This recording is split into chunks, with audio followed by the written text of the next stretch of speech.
This video is brought to you by patreon.com/worsttake. Get access to exclusive live streams and Discord servers, on-screen shoutouts, and early access to some videos when you join now. Help make sure that we can continue to make content like this by supporting the Patreon. Links are in the description down below.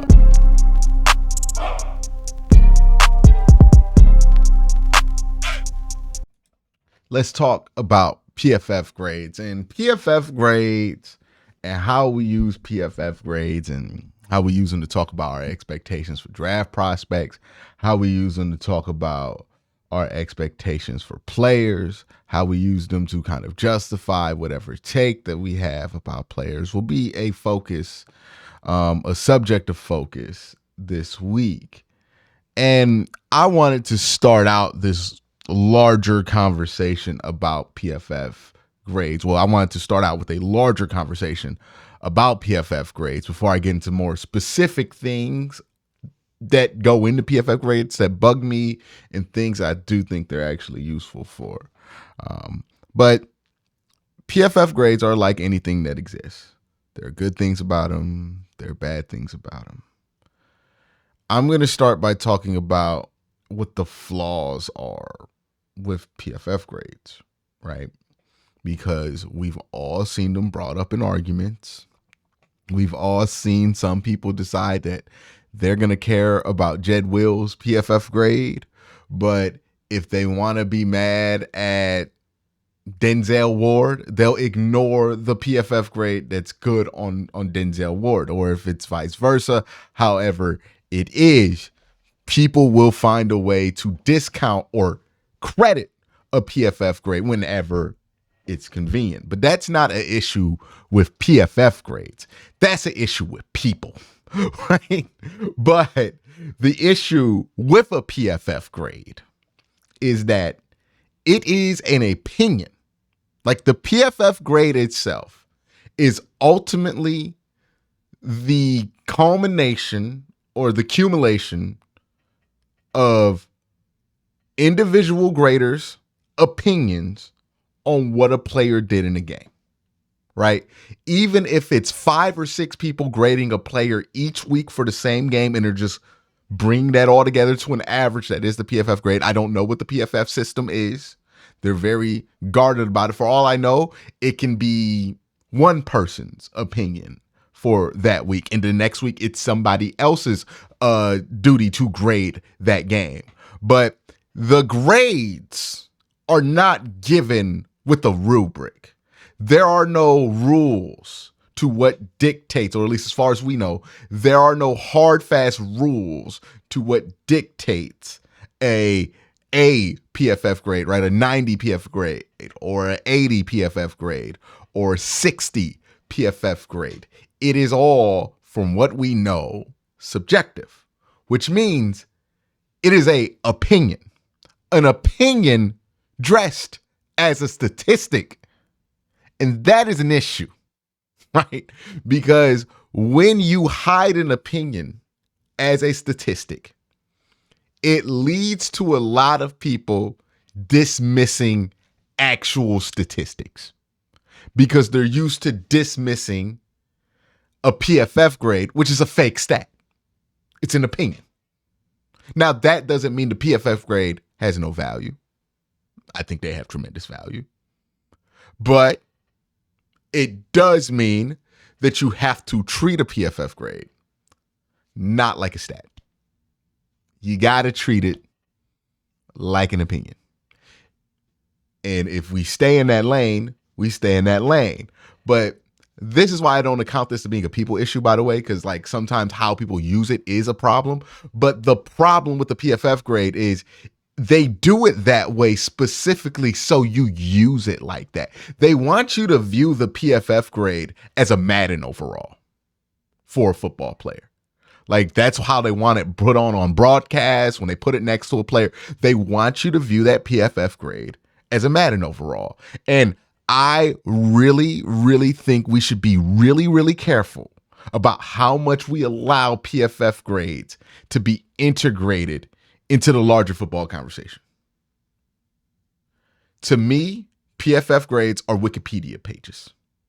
The same way that a lot of people my age were taught if you went to college in like between 2014 and 2017, if you went to college at the start of the internet, you got this lecture from literally every college professor you went. And maybe you even got into high school. I didn't go to that kind of high school where like we wrote papers.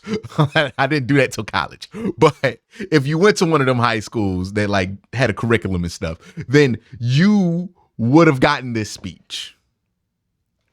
Wikipedia is not to be trusted. Wikipedia is a great place to get started.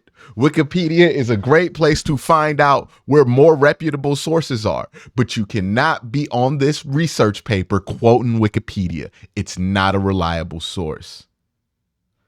And you go on and you learn how to use Wikipedia responsibly. Consider this for football fans, the football version of the Wikipedia speech when it comes to PFF grades. PFF grades aren't trash. PFF grades aren't the only objective way we have to look at football players. PFF grades are the opinions of the people who write and contribute to Pro Football Focus, which means you should take it about as seriously as you take somebody who writes a blog's opinion on a football player. It's an opinion. It's an opinion. There's no way you can tell me a PFF grade is anything more than a well-dressed, well-disguised opinion. There's no rubric. There's no guideline. They don't outline. If they had a truly objective process, they would tell us. Ultimately, it's a bunch of men and women in an office, maybe they work from home. I don't know how Pro Football Focus gets down. Looking at game tape, grading game tape, and then submitting their grades for those players in that game tape. There's no rubric. There's no system. It's just people's opinions. We assume well-informed opinions, and I think that Pro Football Focus is probably pretty aggressive on making sure they pursue people who have an actual football background to do these grades. But again, they're very secretive about the process, so we don't know. We can only assume, and I don't know how much benefit of the doubt Pro Football Focus has earned because I just don't know how they operate as a company, right? I've never worked there. I don't know anybody who works there, but that is what a Pro Football Focus grade is. It is a well-dressed, it is maybe even a well-informed and well-disguised opinion. And the problem with PFF grades are that they are meant for you to talk about them as if they aren't opinions. How many times have you gotten into a conversation with somebody and you said, this player is not playing well, I don't like how they're playing. And they go, well, you're wrong. He has an 80 PFF grade. Now, if that player does have an 80 PFF grade, it would be something where I would look at it, we're like, hey, I don't think he's playing well, but he has an 80 PFF grade. So somebody else does think he's playing well. Let me look into that. Now, if my analysis after I do that is I still don't think this player is playing well, and I could bring up evidence of why my opinion's just as valid as that PFF grade. But a PFF grade being the opposite of what you say is not enough to discount what you're saying. I have opinions that agree with PFF grades sometimes. I have opinions that PFF grades laugh at me for having. But I still stand by them, and I can still go on this channel and say, hey, look, this is what I'm talking about. This is why I think that this is wrong. This is why I think that he had a bad game. This is where I think he's messing up. PFF grades can't do that. Again, they're well-dressed opinions. And I get super nervous when I see the NBC broadcast put up a player's name and throw that PFF grade right next to him like a goddamn Madden overall. Because I'm like, man, people are not going to react to that responsibly. People going to start acting like that number is that player's value. And think about the mess that can be created. The amount of frustration that can be created if Pro Football Focus, this organization that does not tell us how they grade these players, that does not have an open rubric, that doesn't even tell us who is grading these players, is now the ubiquitous measure of who is a good football player or not. Like if we just source that out to a freaking PFF grade. I have a saying that I use on Twitter more and more each year. And it frustrates me the more and more I have to say it. Some of y'all might know it.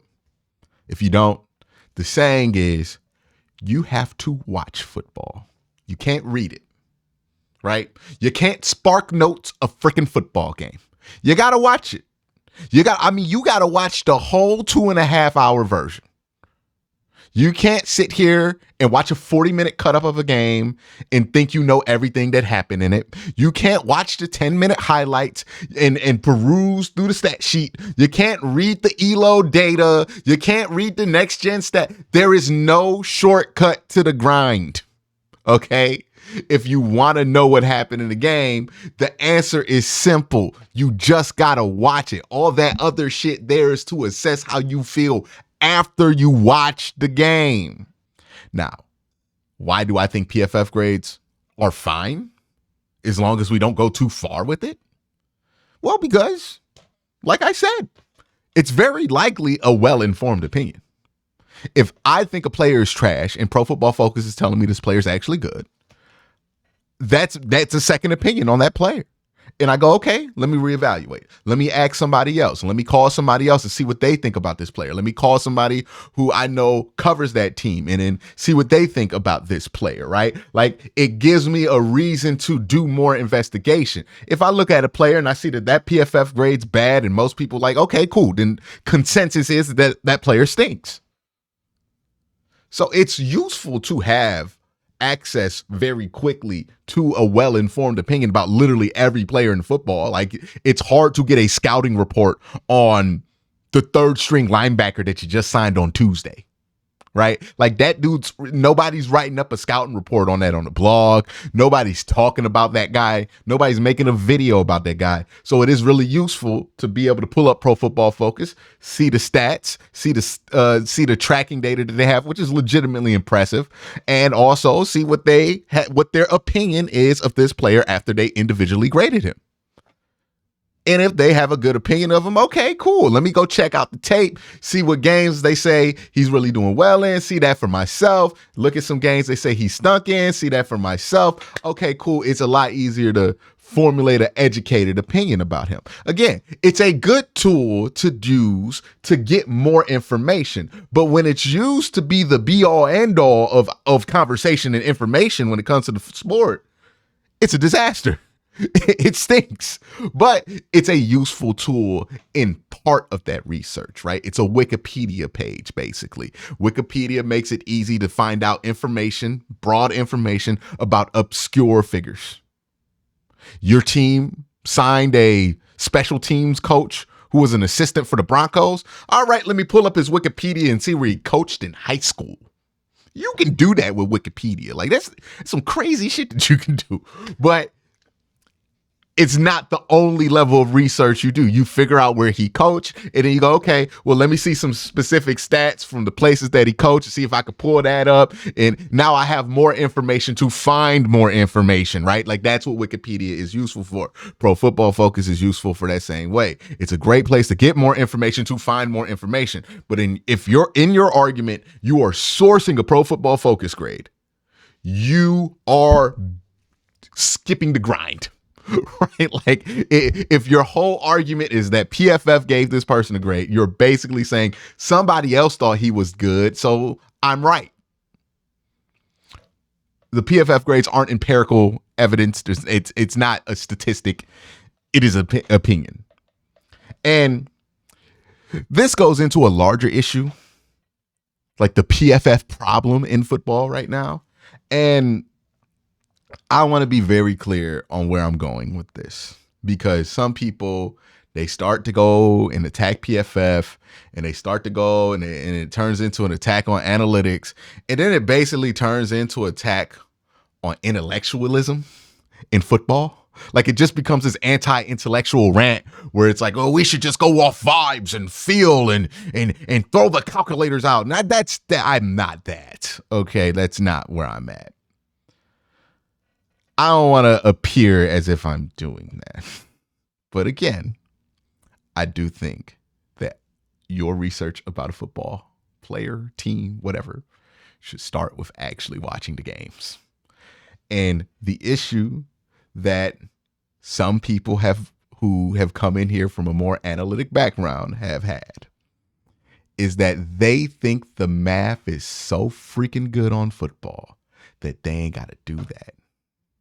I don't have to look up the tape.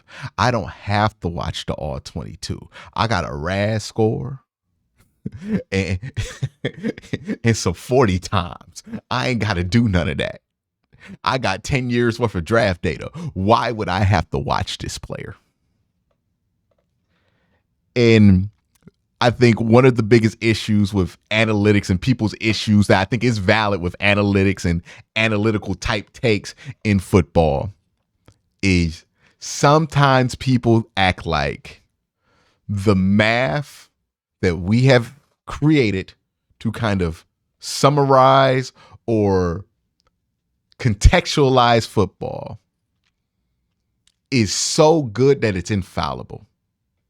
Like if their EPA per play is this, then that means that they are whatever that EPA per play number says they are. And the truth is the math just ain't that damn good. It's not bad. It's not useless. It's very useful. It's undeniable that math obviously has a place in pro football. You look at the best front offices, they're headed by guys like Andrew Berry, Howie Roseman, guys who are more analytical thinkers about the game. I think that has truly taken over NFL front office culture. And I'm going to be honest with you, I think it's for the better. More Andrew Berry's, less John Dorsey's, better decisions usually get made. I'm just be straight up with you. Like, I do think it's better. But it's not so much better that it's infallible. Like, is using your phone as a GPS much more convenient than printing out a MapQuest? Absolutely. But should you be so reliant on your phone GPS that you literally could not navigate if you didn't have your phone GPS in your hand? Probably not.